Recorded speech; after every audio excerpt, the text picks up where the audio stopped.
This is the 11th video in this series dedicated to Bessey Shuffle diagrams. As a reminder, a shuffle S is said to be a Bessey Shuffle if and only if S preserves or inverts Bessey sequences. Recall, the Bessey sequences of order 8 are 1 0 0 1 0 1 1 0 and its inversion 0 1 1 0 1 0 0 1. Also recall that the color coding of the 8 position values is as follows. Positions 1, 4, 6, 7 are color coded black. Positions 2, 3, 5, 8 are color coded red. This will enable us to follow the effect of shuffles on Bessey sequences. In particular, it will allow us to detect whether the Bessey sequence structure has been preserved or whether it's been inverted. And once again, inversion means that the cards that originally began in positions 1, 4, 6, 7 get moved to positions 2, 3, 5, 8, and vice versa. Also recall that the two Bessey sequences of order 8 are constructed in the following two ways. As a dichotomous sequence of order 8 in which the 1s are found in positions 1, 4, 6, 7, and the 0s are found in positions 2, 3, 5, 8.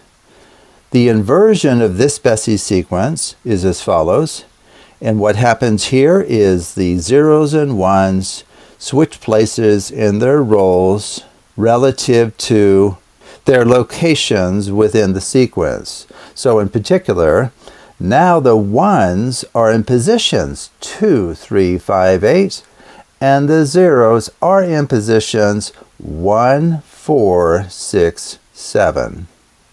Our first shuffle for today is Shuffle 41, top row on the left. I call it the R-LR.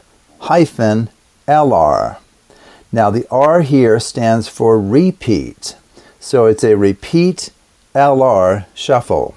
So let's go ahead and demonstrate this shuffle. So we'll begin with our ordered packet 1 through 8 so that we can follow the movement of these 8 cards. Okay, so how this works then is it is an LR shuffle.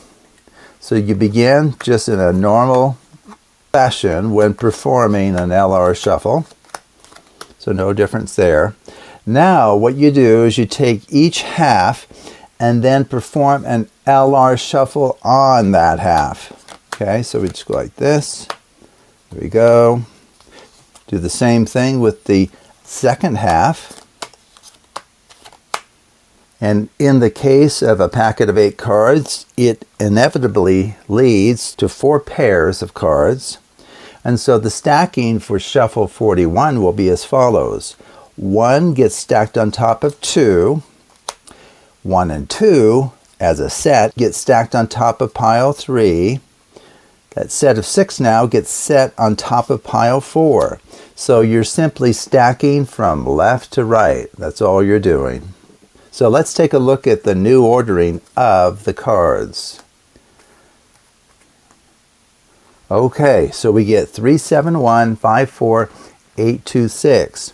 So in Cauchy's 2-line notation, we obtain the following. Of course, the top row is always the same, 1 through 8. And then the bottom row is 3, 7, 1, 5, 4, 8, 2, 6. And we can convert this to cycle notation as follows. 1 goes to 3, so we have an arrow from 1 to 3. 3 returns back to 1, so it cycles around. So that completes a 2 cycle, which is also called a transposition. What happens to 2? 2 goes to 7, so we have an arrow from 2 to 7.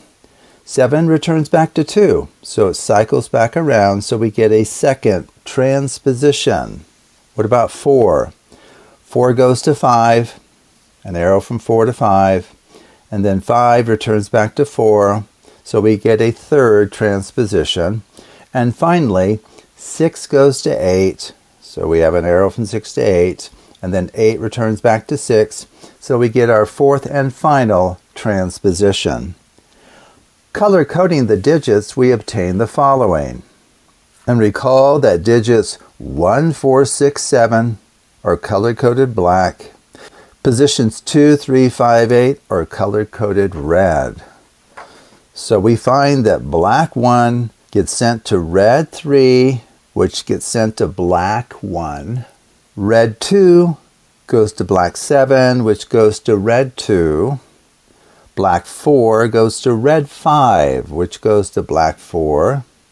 Black 6 goes to red 8, which returns back to black 6. So here we see that each value gets sent to a value of the opposite color. And when that happens, we say that inversion has occurred.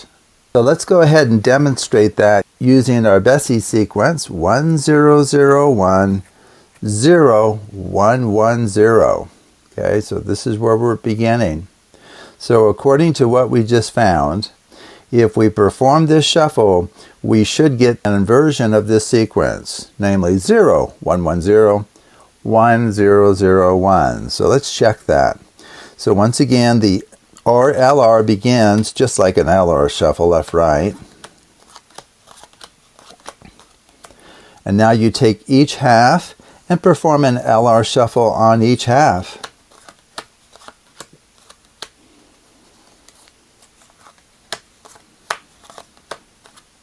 And then the stacking for shuffle 41 is from left to right, as we just demonstrated.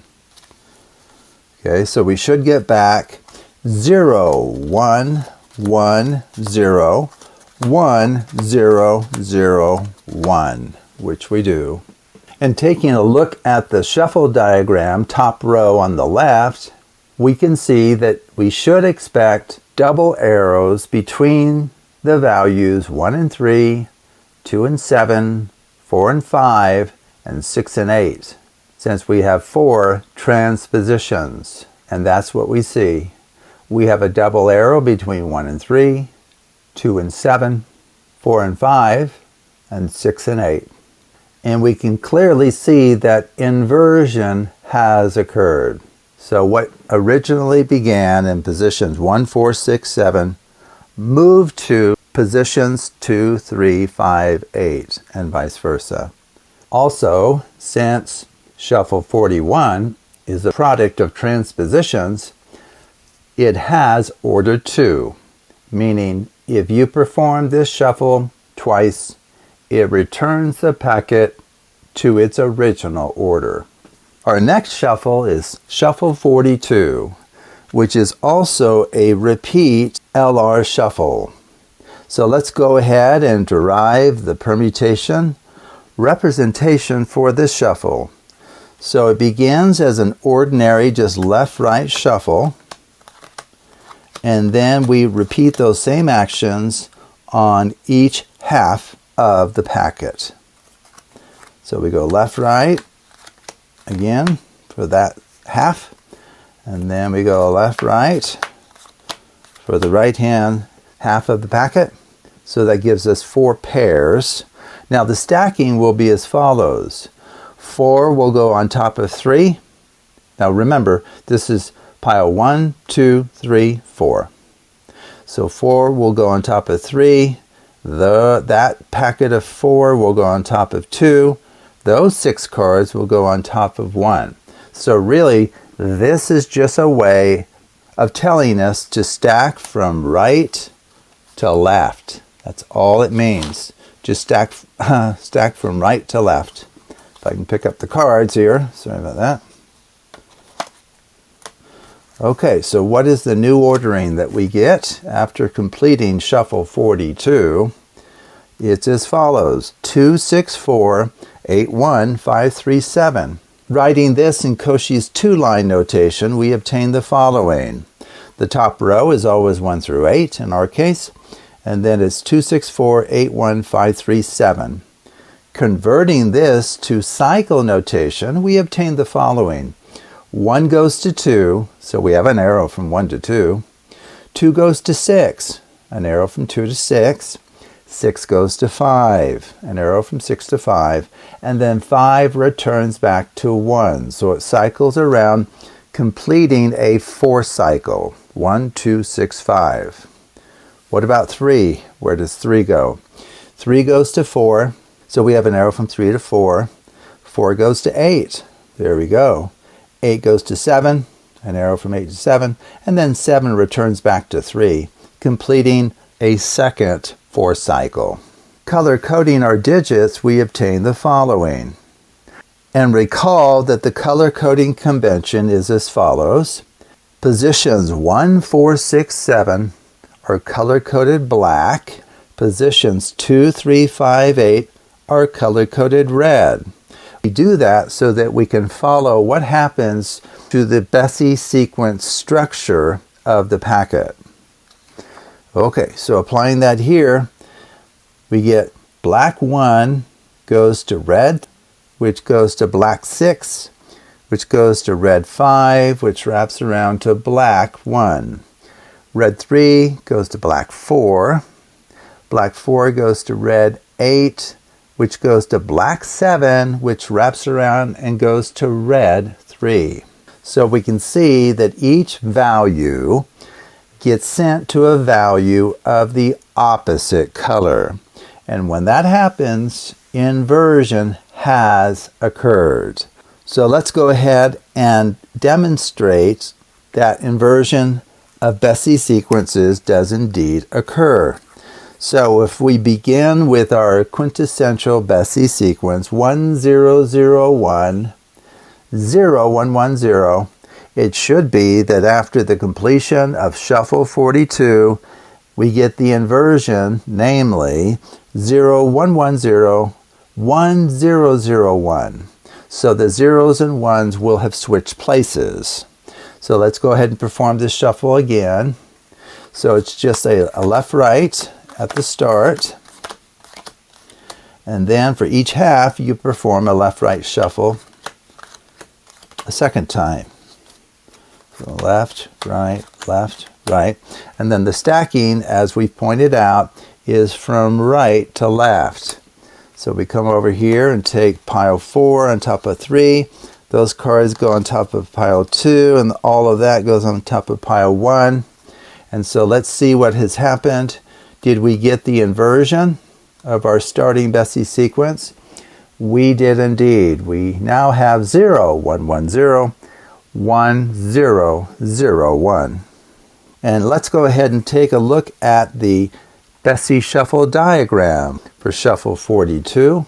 So as we see here, we have 2 4 cycles. 1 goes to 2, which goes to 6, which goes to 5, which wraps around and goes to 1. So that means if we begin at 1, there should be an arrow from 1 to 2, which there is, an arrow from 2 to 6, an arrow from 6 to 5, and an arrow from 5 back to 1, completing that 4 cycle. We also say that the values 1, 2, 5, 6 constitute the same orbit. Now for our second 4 cycle, we see that 3 goes to 4, which goes to 8, which goes to 7, which wraps around and goes to 3. So if we begin at 3, there should be an arrow from 3 to 4, which there is, from 4 up to 8, an arrow from 8 to 7, and then an arrow from 7 returning to 3. That completes our second 4 cycle, and it also gives us a second orbit consisting of the values 3, 4, 7, and 8. Note at the bottom here that this particular shuffle is actually the inverse of shuffle 5, which we saw much earlier in this series. So let's go ahead and remind you of what shuffle that was. So here is shuffle 5. It was a judicious RC shuffle. And recall, this is where we deal out into 4 piles. So we go 1, 2, 3, 4, and then the next 4 cards get stacked on top of the ones just placed. Okay? And then the stacking is this judicious stacking of 1 goes on top of 3, 2 goes on top of 4, and then left on top of right. So the claim is that this shuffle is the inverse of shuffle 42. Now, I don't believe that will be obvious to anyone. So let me just go ahead and we'll demonstrate it using our ordered packet. And so what this will mean then is if we perform either one of these shuffles and then follow it up with the other shuffle, it should return the packet to its original order. Now, it doesn't actually matter which one we do first, so why don't we go ahead and do shuffle 5 first. Okay, so we're beginning with our ordered packet, and recall this shuffle proceeds as follows. You deal into 4 piles. You go 1, 2, 3, 4, like that. 1, 2, 3, and then 4. And then the stacking is this judicious stacking. So pile 1 goes on top of 3. Pile 2 goes on top of 4. And then we'll stack the left pile on top of the right. Okay, so it's this leapfrog stacking. You're leaping over the neighbor to the right. Okay, and then we'll leap over the neighbor there. And now it's stacking left on right. Okay, and we can show you the new ordering just so you can see what it's done to the cards. We get quite a mess here. 5, 1, 7, 3, 6, 2, 8, 4. Now apparently this ordering is going to be reordered back to 1, 2, 3, 4, 5, 6, 7, 8 using shuffle 42, which has a very different feeling to it. Okay, so shuffle 42 is the one that we've just introduced. So this is where you do a left-right, and then you perform a left-right shuffle on each half. Okay, so we go left, right, left, right. Here we go. And then left, right, and then recall for shuffle 42, top row on the right, we stack from right to left. Okay, so we're just performing the same shuffle that we introduced just a moment ago. Now what should be the case is we should get back to 1, 2, 3, 4, 5, 6, 7, 8. And we do. Those are true inverses of one another. But boy, if you perform those in succession, I don't think anyone would be able to detect that those shuffles have undone the actions of each other. But the shuffle diagrams make perfectly clear that these are indeed inverses. Because if you look at the diagram for shuffle 5, and you look at the diagram for shuffle 42 over here, they're identical with one exception. The arrows are pointing in opposite directions. So here we have an arrow from 1 to 2. For shuffle 5, we have an arrow from 2 to 1. So they truly do just undo the effect of the other. And I want to point out something I've mentioned before, which is quite powerful. So what this would mean is you could perform shuffle 5 as many times as you like, let's say 4 times. And as long as you perform shuffle 42 4 times in all, it wouldn't matter what order you perform those shuffles. So you could perform shuffle 5 twice, then shuffle 42 3 times, and then shuffle 5 2 more times, and then shuffle 42 1 more time. As long as you perform those 2 shuffles in the same quantity, the order in which you perform them will make no difference, and you will return the packet to its original order. Absolutely amazing. Next, we look at shuffle 43, bottom row on the left. It begins the same as all of the shuffles in our document on the left. The only difference will be the stacking. But of course, the stacking order significantly affects the ending order of the packet. Okay, so let's go ahead and demonstrate shuffle 43 by using our ordered packet 1 through 8. Okay, so what is an R, LR with this stacking? Well, we just begin with an ordinary LR shuffle, just left, right. And then for each half, you perform the LR shuffle again. Okay, left, right. Now the stacking here is this leapfrog stacking. So remember, this is pile 1, 2, 3, 4.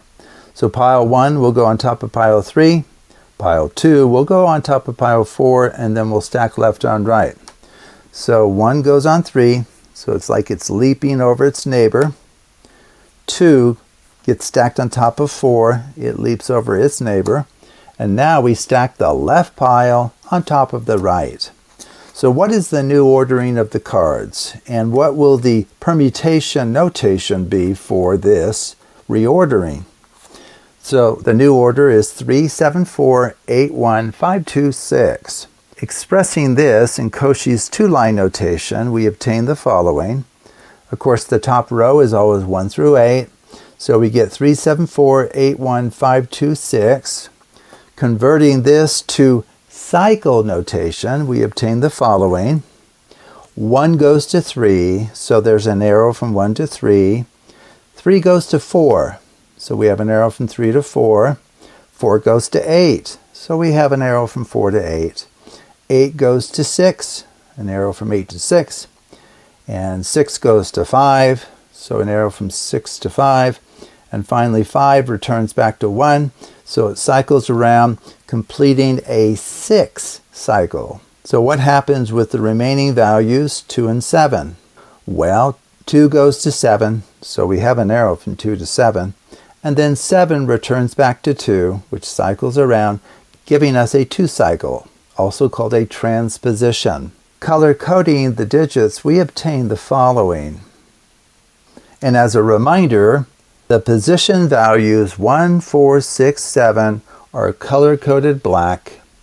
The position values 2, 3, 5, 8 are color-coded red.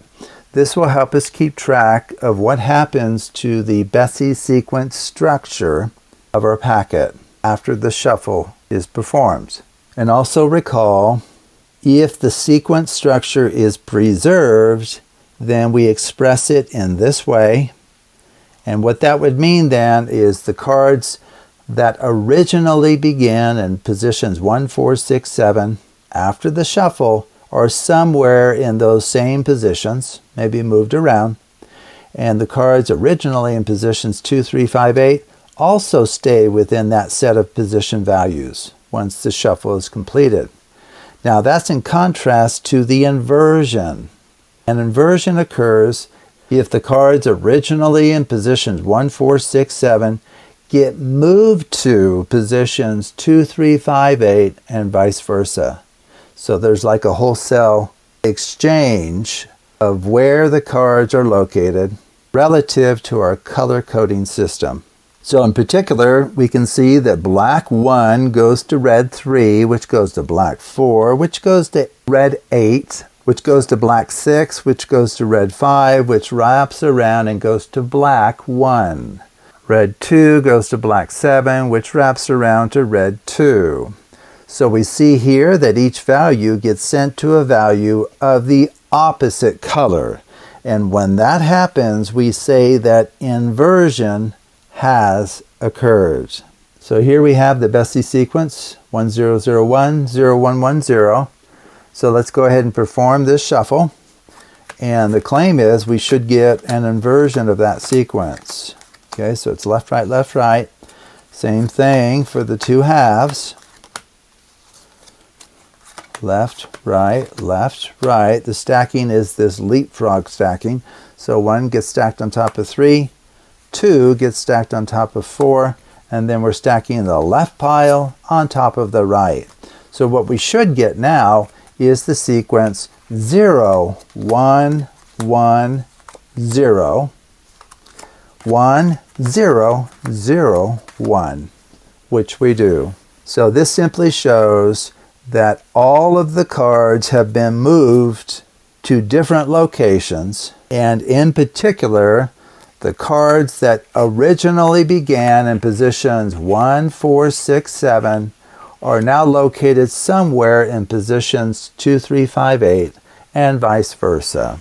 And taking a look at the shuffle diagram for shuffle 43, we find the following.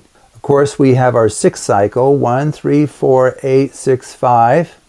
So what that means then is if we begin at 1, there should be an arrow from 1 to 3, which there is, an arrow from 3 to 4, which there is, and an arrow from 4 to 8, and then an arrow from 8 to 6, and then an arrow from 6 to 5, and finally an arrow from 5 returning back to 1, completing a 6th cycle.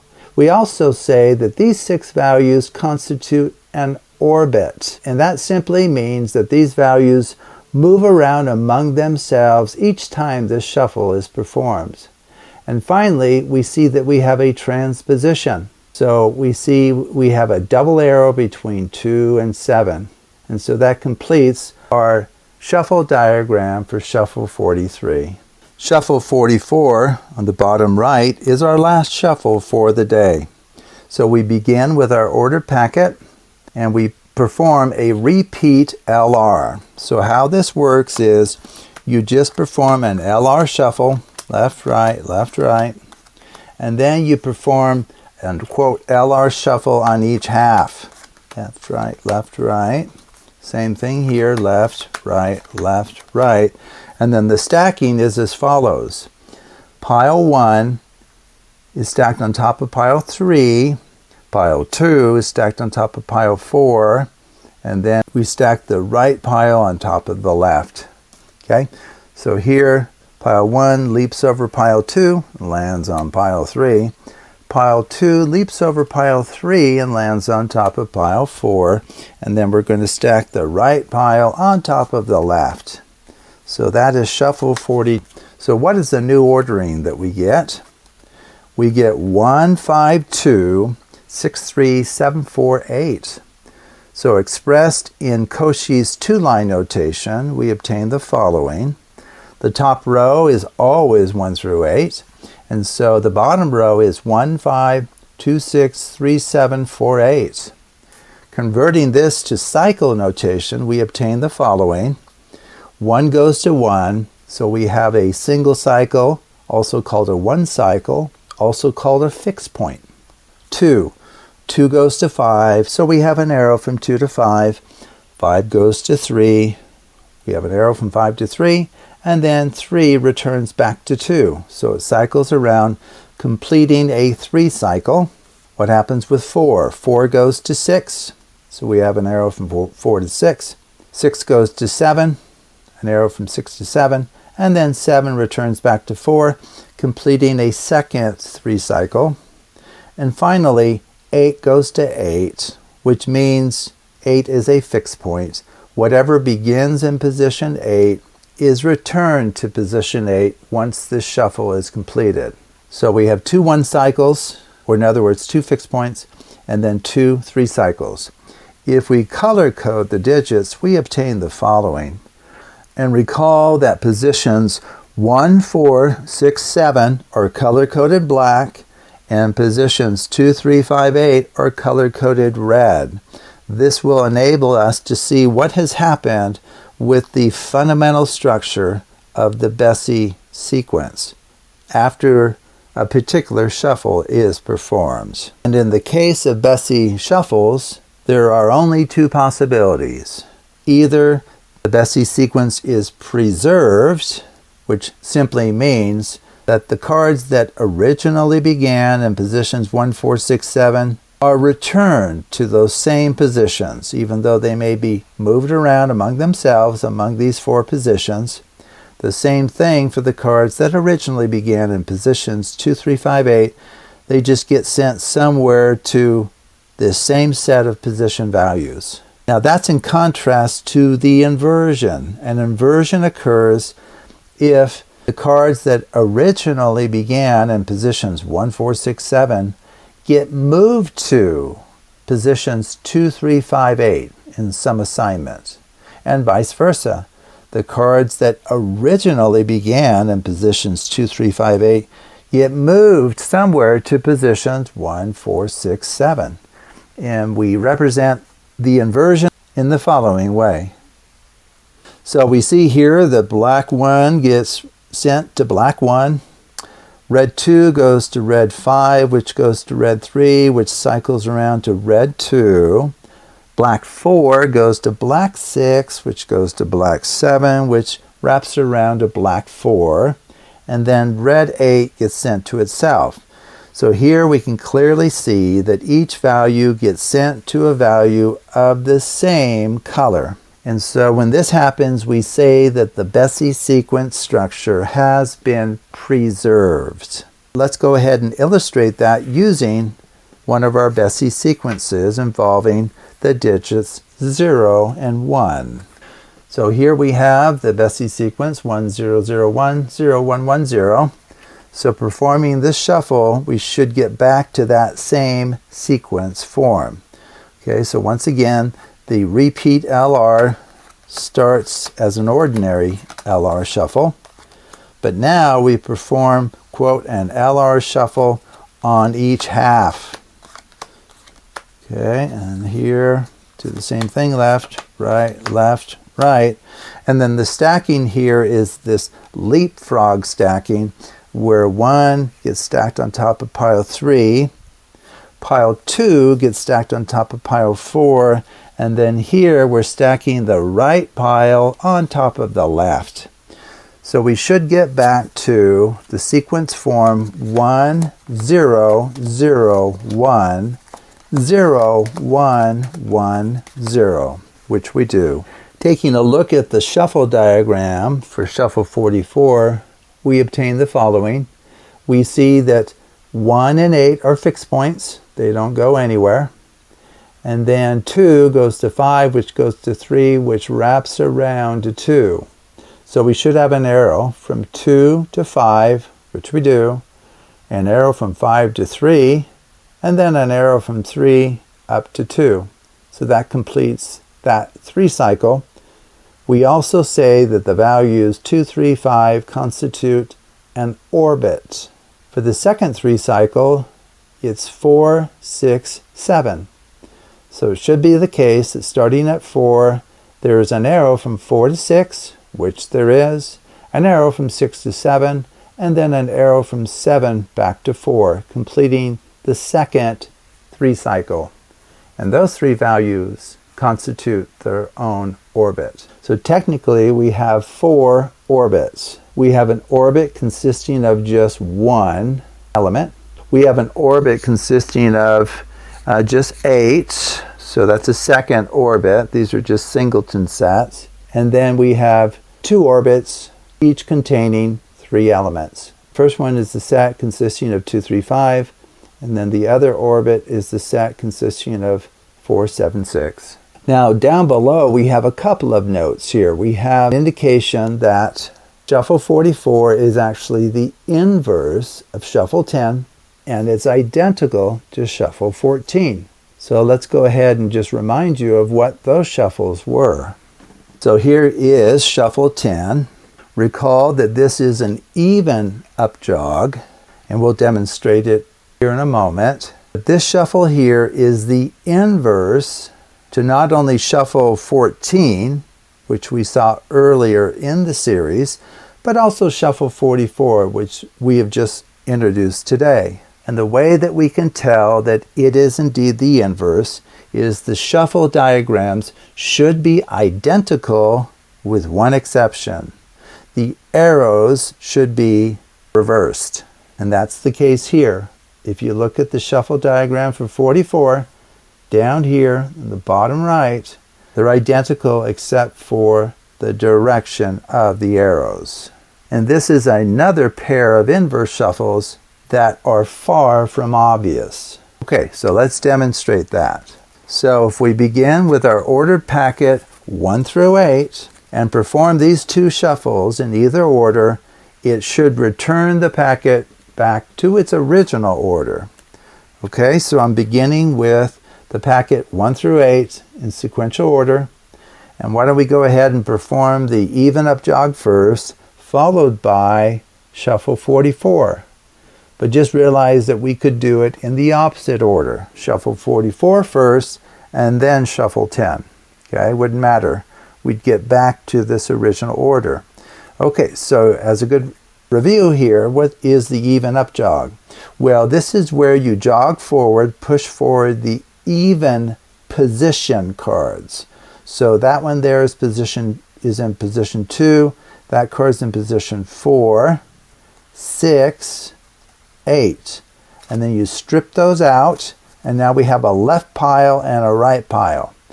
For shuffle 10, we're going to stack the right pile on top of the left. Okay, and I can just go ahead and just show you what has happened. It's scrambled the cards a fair amount. That mixing apparently will be reversed back to the packet's original order if we now perform shuffle 44. So what was shuffle 44? It's a repeat LR. So you do an LR, and now you repeat those same actions for the left pile and perform an LR shuffle on the right pile. And then for shuffle 44, the stacking is pile 1 gets stacked on top of pile 3, pile 2 gets stacked on top of pile 4, and then we stack the right pile on top of the left. Okay? So if these two shuffles, shuffles 10 and 44, are true inverses, we should get back to 1, 2, 3, 4, 5, 6, 7, 8, which we do. We've returned the packet to its original order, which simply means that each of these shuffles undoes the effect of the other shuffle. And boy, would that be hard to detect, that those two shuffles undo each other exactly. But how easy it is to identify once you have the shuffle diagrams drawn. The shuffle diagrams here are identical except for one thing. The arrows are reversed. And so this means that we can perform shuffle 10 as many times as we would like, along with the same number of applications of shuffle 44, and you can mix how you do that. You could do one of them, then two of the other, and then two of the first, and then one of the other. So as long as you perform shuffle 10 and 44 in the same quantity, you can perform those shuffles as many times as you like, and you will always return the packet to its original order. And boy, there is no one who would be able to perceive that all of those actions would cancel out each other and in the end leave the packet in its original state. Absolutely amazing.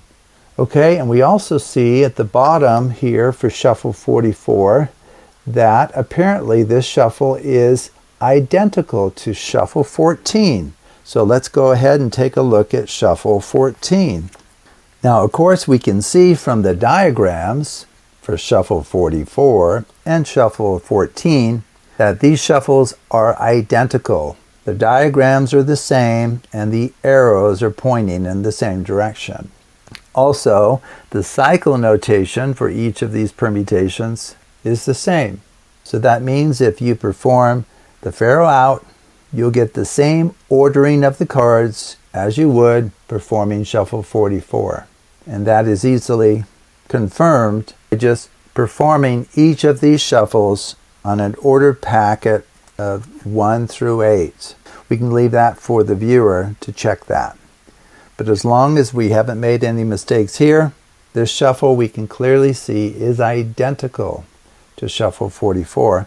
And yet, if you think about the pharaoh shuffle and this repeat LR with judicious stacking, this leapfrog stacking, it's not at all clear that those two shuffles achieve the same new ordering of the packet.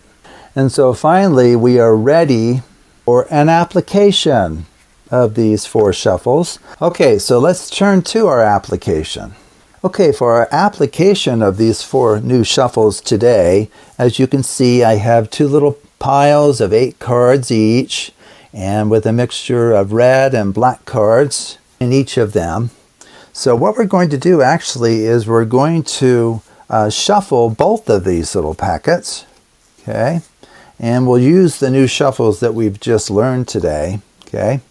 So since this is a packet of 8 and a packet of 8, it makes sense to perform the shuffles that we've been talking about, since all of these shuffles deal with packets of size 8.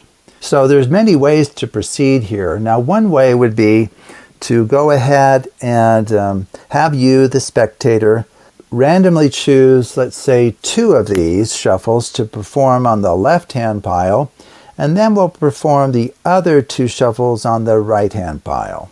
Now, rest assured that we could actually perform more shuffles than just 2 on each of these. In fact, there's many shuffles previously. In fact, the total is 44 now that we could perform on these 2 packets and still finish in the way that we will finish, okay?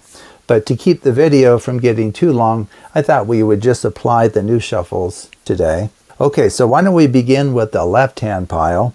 So which of these 2 shuffles would you like me to perform? It really is a random choice. Now, of course, you're not here, so I'm going to have to just kind of make a random choice myself, but rest assured that if you were here, you truly could choose any 2 of these.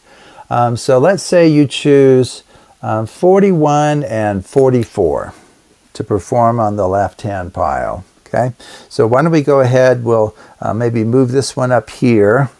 We'll put it at an angle indicating that that one hasn't been shuffled yet.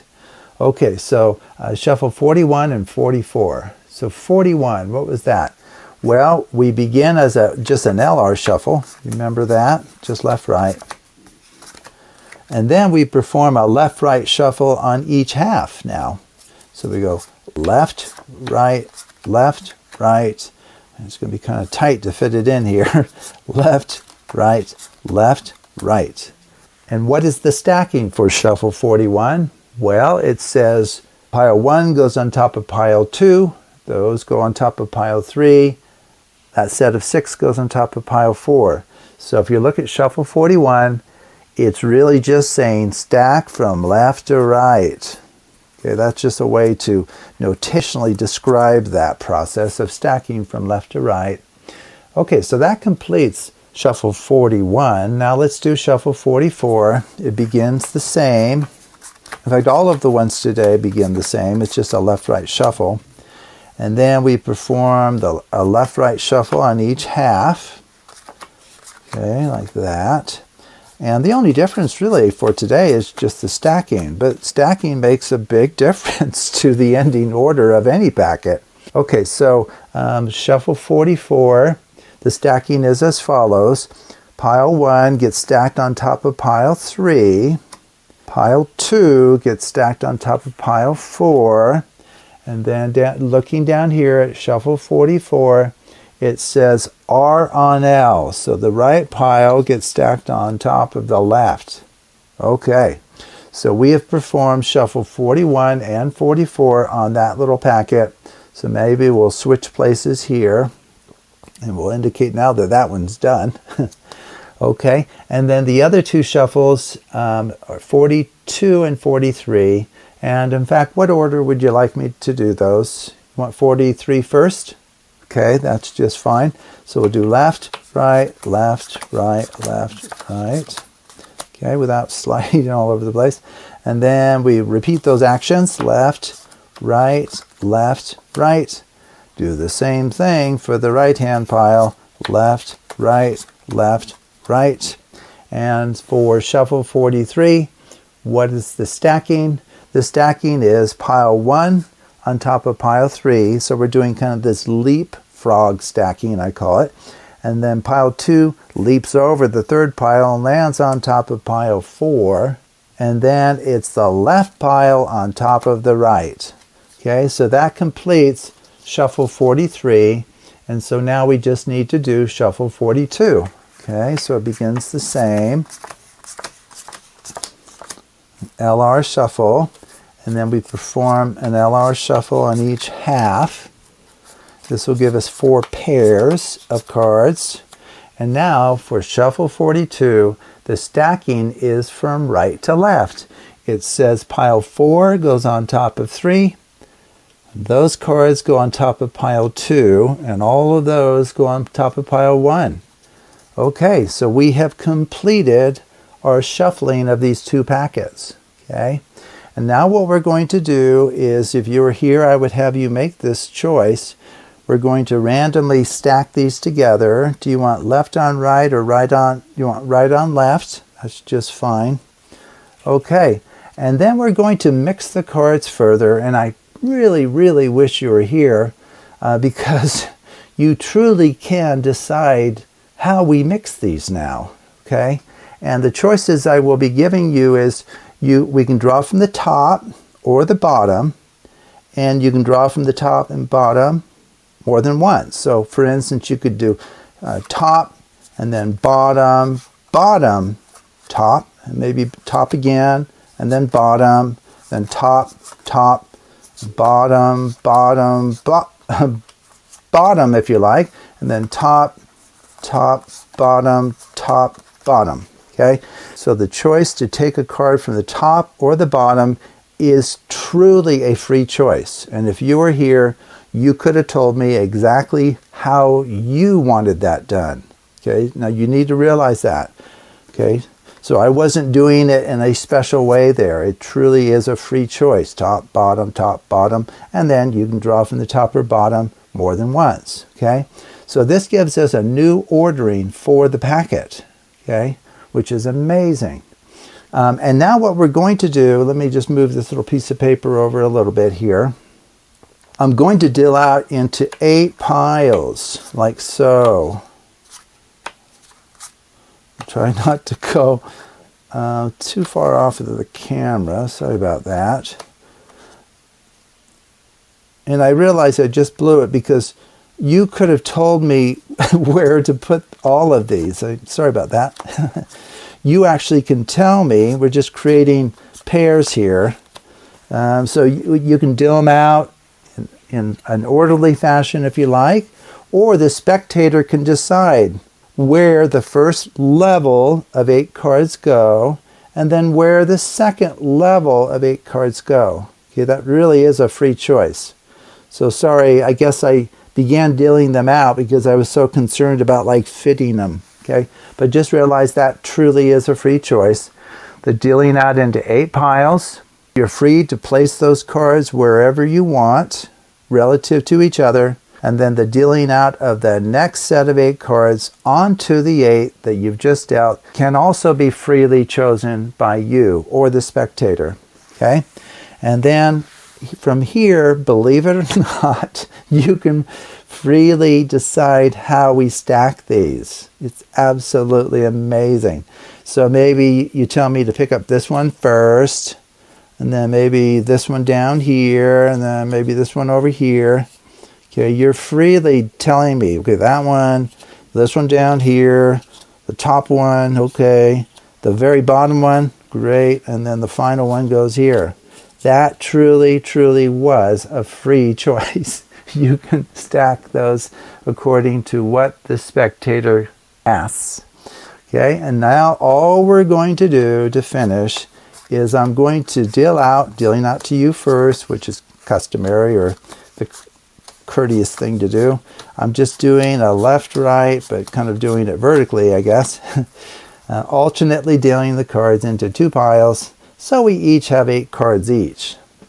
Now, in plain view, the entire time, I have this piece of paper that's been sitting here, and I have a prediction written on that piece of paper. So let's see what I wrote down before we even began any of this.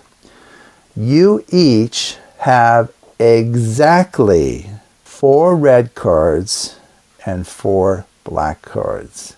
How is that even possible? The chances of me guessing this at the beginning is extremely small. Extremely small. Well, let's just see if I even was correct in my prediction. I mean, I could be completely off base here. So I'm claiming that each of us here have 4 red cards and 4 black cards. So let's check it. Okay, there's a red, there's 1, there's a black, another red, there's 2. Oh, there we go, the black, another black, red, red, black. I have 4 red and 4 black. And what about you? Black, red, black, red, black, red, black, red. You have 4 red and 4 black as well. The probability that this would occur by chance alone is extremely low. In fact, it wouldn't take much for the viewer to actually calculate what is the probability that this would happen by chance alone. Okay, so let's go ahead and show you how this was performed. So what I did was, and you can rewind the video and check for yourself, I began with a Bessey sequence for each pile actually, but they'll be the inversion of one another. So I believe I started with a red, black, black, red, black, red, red, black. So if you want to think of red as 1 and black as 0, this would be 1, 0, 0, 1, 0, 1, 1, 0. And then the second pile was an inversion of this relative to color. So I started with black, right? Black, red, red, black, red, black, black, red. Okay? So in the language of zeros and ones, this would be a 0, 1, 1, 0, 1, 0, 0, 1. So currently, they are an inversion of each other. Now, I want to point out something before we turn these face down and begin to shuffle. Our shuffles for today, 3 of these are inversions, right? So shuffles 41, 42, and 43, each of these will, quote, invert a Bessey sequence. What does that mean? That means if we begin with something like this, red, black, black, red, black, red, red, black, and perform shuffle 41 or 42 or 43, we'll get back the inversion, namely, it will be a sequence that begins with black and then red, red, black, red, black, black, red. It'll look like this, right? But, you know, not the same cards, but the color composition will be the same as that one. So 3 of these shuffles, quote, invert Bessey sequences, whereas shuffle 44 does not. Okay? So think about it. If we were to perform shuffle 41 and 42, let's say on this one, well, 41 inverts it so that it has a color composition like this, and then 42 would turn around and invert this back to this kind of arrangement. So performing 2 inversions, they cancel out one another. So you've essentially left the Bessey sequence structure intact. It's the same as it started. So think about the choices that I gave the spectator. I said, okay, we're going to perform any 2 of these shuffles on one of these piles, and then the other 2 shuffles on the other pile. Well, no matter what the spectator chooses, 2 inversions will be chosen together because there's 3 of them and only 1 that does not invert the sequence. So if you perform 2 inversions, let's say on this one, you leave it the way it is relative to color composition.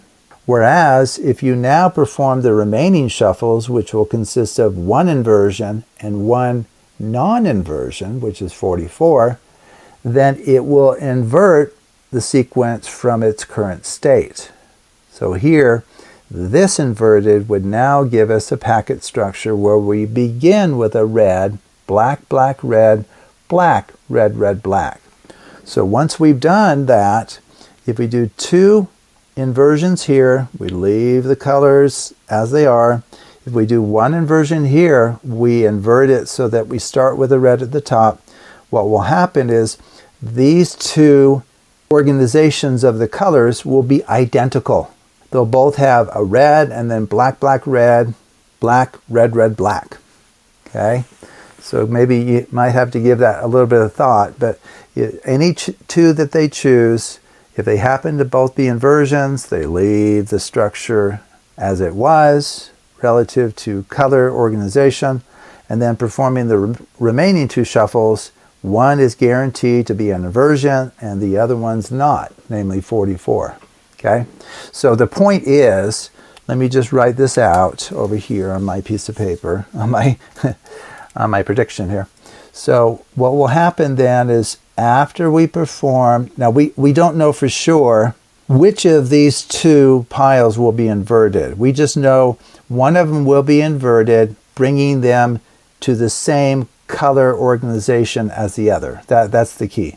So let's say this one is the one that gets inverted. So what I would have it on the left is I would have red, black, black, red, black, red, red, black.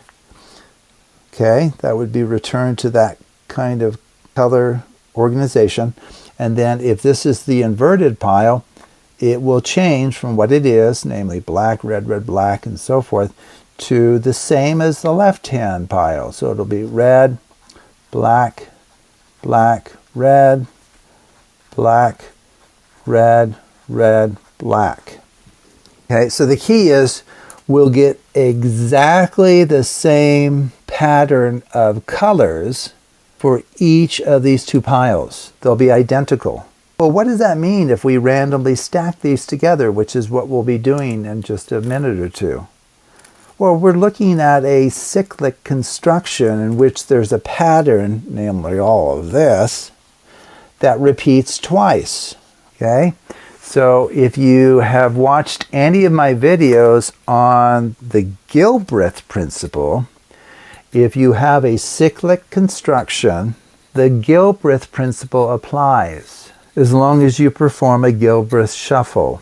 Okay, and that's that shuffle where I said they are free to take from the top or the bottom and take from the top or bottom repeatedly as well. Okay, so I'm just trying to give you a glimpse as to where we're going so that when we get to the different stages, I can remind you of some of these explanations that I gave to kind of fill in any gaps that might be there.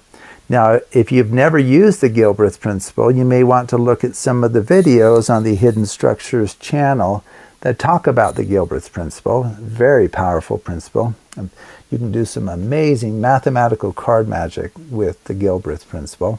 But this will be a simple application of the Gilbreth principle. Okay? So the key is after we do the mixing that's asked for by the spectator, we're looking at identical color compositions for each pile, and then if you stack those in either order, we have a repeating pattern. It repeats twice. That technically is a cyclic construction, and then the Gilbreth principle and its conclusion will be in force. Okay, and I guess why don't I go ahead and just kind of give you a peek at what the conclusion is for the Gilbreth principle. If these two piles of cards are stacked together and then, quote, Gilbreth shuffled, and we'll kind of show you how that's done. What that will mean then is that the top 8 cards after that Gilbreth shuffle will consist of exactly 4 red and 4 black in some order. We won't know the order. And the bottom 8 of that Gilbreth shuffle packet will consist of exactly 4 red and 4 black cards in some order. We won't know the precise order. Okay, so why don't we get to that stage and then I'll kind of continue on with some explanation. So this is where I started. So if you actually just, now the key here is if you're not able to follow all of the mathematics, that's understandable, especially if you haven't watched some of these other videos on the Hidden Structures channel. But setting that aside, if you actually just follow these steps, it's guaranteed to work for you, and your prediction is guaranteed to be correct. Okay, so don't lose heart because of maybe not being able to fill in all of the gaps yourself. So just begin with these 2 Bessey Sequences. This is like 1001, 0110, and it's inversion. Okay, so now we set those down like that, and then we give the spectator the freedom to choose any two of these new shuffles to perform. Okay, and so maybe we'll choose something different this time. So let's say, okay, we'll put this one up here. This one's not shuffled yet. Okay, so we're going to shuffle this packet first. And so maybe the spectator asks for 41 and 43. Okay, this time. Okay, so what is 41? 41 is the repeat LR. Okay, so you just go through and do the repeat LR. Okay, so we're looking at 41. Okay, and then you just do left, right, and then left, right.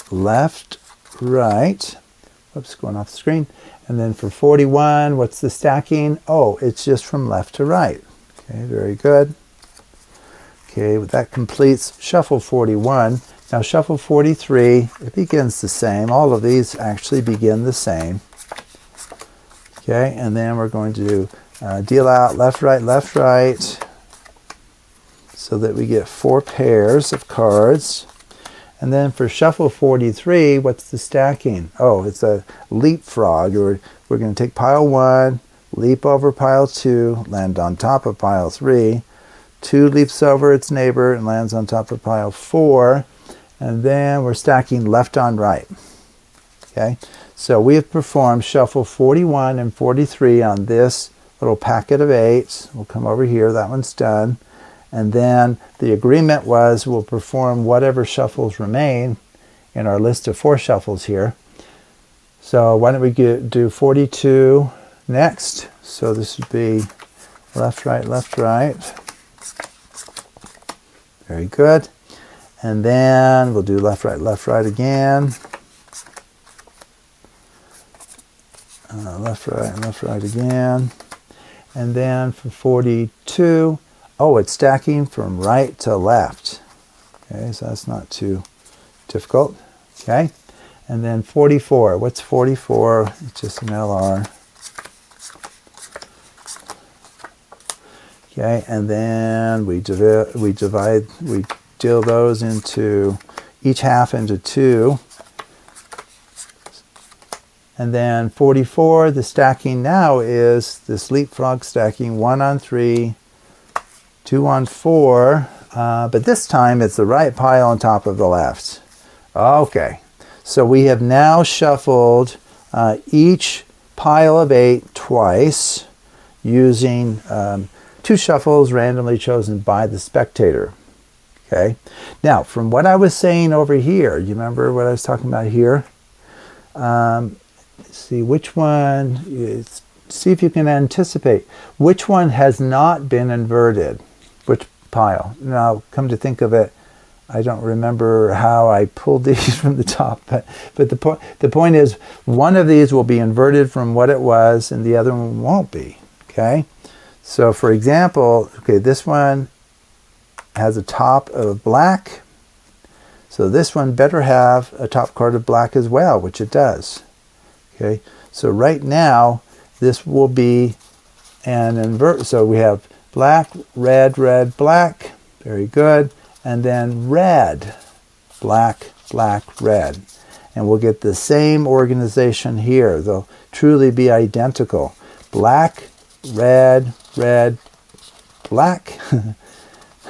red, black, red. Okay, so these are exactly the same. It ends up that it's the inversion of these, where we just start with black instead of red. But they're identical. Okay, identical pattern. So if we stack these in either order, this becomes a cyclic construction. And it has cycle length 8. So there's a pattern of cards, of 8 cards, that repeats twice. Okay. Now the Gilbreth principle says the following: if you perform a Gilbreth shuffle, something important will happen regarding the ending structure. Okay, Now, the traditional way to perform a Gilbert shuffle is to deal out a certain number of cards until the spectator tells you stop, and then you just riffle shuffle those two packets together. That is the classic Gilbert shuffle, which works great if you want to do that. An in-hand Gilbert shuffle, in some ways, I think is more powerful because it's giving the spectator so many choices. Okay, so this is where I said, okay, we can draw from the top or from the bottom, sit down on the table and build up and rearrange the cards according to those choices, and then just know that you can draw from the top or bottom more than once. So you could do like top, top, and then bottom, and then top, and then you could do bottom 3 times if you wanted, and then you could do top, and then a bottom, then top, a couple from the bottom, and then 1 from the top, 1 from the bottom, and then 2 from the top. Okay, so all of those choices are absolutely free choices that can be made by anyone, and in particular by the spectator. And believe it or not, that kind of mixing is equivalent to dealing out a certain number of cards and then riffle shuffling those together. Okay, so this has been Gilbert shuffled. Okay, well, the conclusion there regarding the kind of structure this has after a Gilbert shuffle is that the top 8 cards will consist of the same color cards as we had here as far as the quantity. So we had 4 red, 4 black, 4 red, 4 black in some order, right? So the Gilbert's principle tells us that the top 8 will still consist of 4 red and 4 black in some order. We don't care about the order. The bottom half will consist of 4 red and 4 black in some order. Okay, so that's the conclusion of the Gilbert's principle. The Gilbert principle guarantees that that will happen. Well, think about it. If the top 8 cards here are such that within those 8, you have 4 red and 4 black in some order. If I deal these out into, in fact, we can even do it this way, deal them out into 8 piles in some order. In fact, let me just show you that these can be set down anywhere. And then so right now what I know is among these 8 cards, somewhere there are 4 red and 4 black. I know that for sure. In fact, let's just confirm that to kind of, strengthen your faith. I don't even know where they are. I just know that there's 4 red and 4 black in here somewhere. Okay, there we go. No idea where. Okay, now I do. So 1 red, 2, 3, 4 reds, 1, 2, 3, 4 blacks. Okay, and the Gilbert principle guarantees that that would happen. Okay, so think about it. So on level 1 of these 8 piles, I have 8 cards where 4 of them are red and 4 are black. Okay, and that means there's 4 red and 4 black in the remaining 8. Okay, so now I'm free to put these anywhere. That's the key. Okay, so I'm going to build up, I need to build up a second level on all of them. That's the only restriction, so I can go like that. And so now what I know about the second level is on the second level, there will be 4 red and 4 black in some order. Okay? Now we know that to be true here by elimination because we actually started with 8 red and 8 black. But okay, now think about it. So on level 1, there's 4 red and 4 black. On level 2, there's 4 red and 4 black. So what's going to happen if I just randomly stack these? And keep in mind how we're going to finish. Once I have randomly stacked these, I'm going to then turn around and alternately deal 1 to the spectator, 1 to myself, 1 to the spectator, 1 to myself. Okay, so let's focus on the bottom cards. Okay, which I've shown you. I've shown you that the bottom cards consist of 4 red and 4 black. Well, think about that. As I pick this up, I know that the bottom card is from a set of bottom cards where 4 are red and 4 are black. Okay, so if I now set this on top of, let's say, this one right here, So think about it. So if this is going to be the top of the packet, you can stack them however you want. But let's go ahead and we'll stack like this. So if you focus on the second card, the card in position 2 came from level 1, right? Now if I stack it on top of these two, the card now in position 4 came from level 1. So right here, this came from level 1, this came from level 1. They're coming from the same level. So when I stack all of these, all of the even position cards will be from level 1, and all of the odd position cards will be from level 2. Okay? So it doesn't actually matter how you stack these, because we're going to turn around. Oh, I guess I changed how I stacked them. Sorry about that. But you can stack them in any order. You can put this in the bottom and top or whatever. But what will always be true about the cards that began in level 1, they will all be in the even positions of this packet, and the complementary conclusion is true for level 2. And so what that means then is if I now begin to deal like, so think about it. So like if this, if this is level 2 and level 1, right? So this is like level 2, 1, level 2, 1, level 2, level 1, level 2, level 1, level 2, 1, 2, 1, 2, 1, 2, 1. All of these came from the same original level of those 8 piles, and the same thing here. Well, we already know that at each level, the cards are made up of exactly 4 red and 4 black in some order. So at this point, you can bring out your prediction because you know it's going to be true that each of you will have exactly 4 red and 4 black, and then you can just reveal that, okay? Even though we don't know exactly, where the red and blacks are, okay? There's a red, there's a red, there's a red, there's red, there we go, and then a black. So we have 4 red and 4 black, and of course the same thing will be true here, right?